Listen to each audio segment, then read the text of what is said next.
आगकू आलू संकट आहुरी उत्कट हेब। उत्तर प्रदेश आलूर चाहिदा ओडिशा रे नथिबा बेले कलिकतारो आउ आसीबनी आलू, जहाकू नै चिंतारे व्यवसायी। एहाकू नै बजार रे देखा देई पारे आलू संकट। पश्चिमबंग सरकार और सेठाकर व्यवसायीक मध्य रे होई पारुनी बुझामणा। पश्चिमबंग व्यवसायी संघ रोकठोक कही देइछि ओडिशा को आउ गोटिए भी आलू गाड़ी देबो नाही। सेपटे बिहार और छत्तीसगढ़ देई कोलकाता जो आलू गाड़ी आसुथिला आउ आसी पारिबनी। मासे हेब पश्चिमबंग आलू न देबारु ओडिशा बजार रे यार प्रभाव पड़िथिला। आलूर दर क्रमागत भावे बढ़ी चलिला, जहाकू नियंत्रण करने दिगरे सरकारी कल फेल मारिथिला।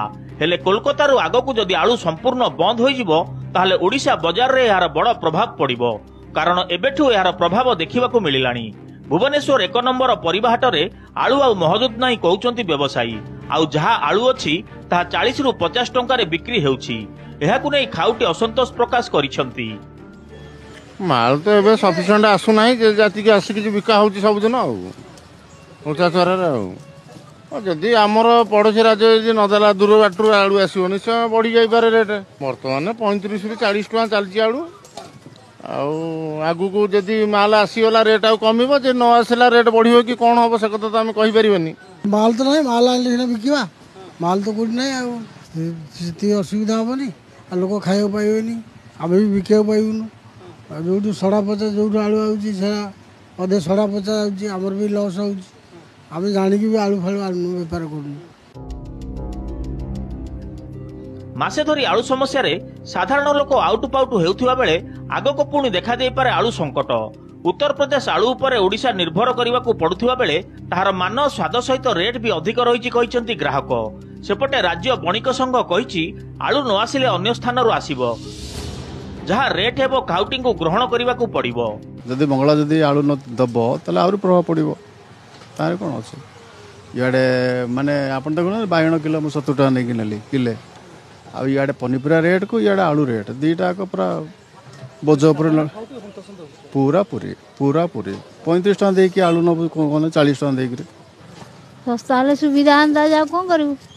सरकार जहाँ कहते ना 40 बिक आम जो टिकी बड़ फटा सब आणबू आ बेसी पैसा देकी खाइले कष्ट हेनी।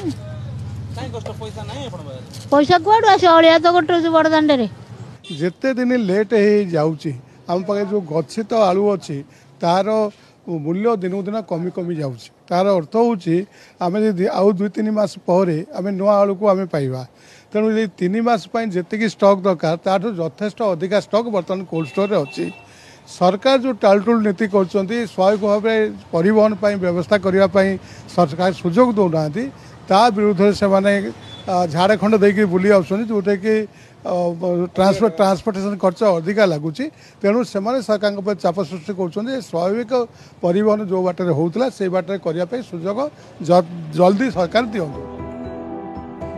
आलू दर नियंत्रण को नहीं सरकार को अनेक प्रयास पर बजार रे दर खसुनी। पश्चिमबंग और उत्तर प्रदेश रु आलू न आसिले स्थिति आहुरी बिगिड़ी जिवो।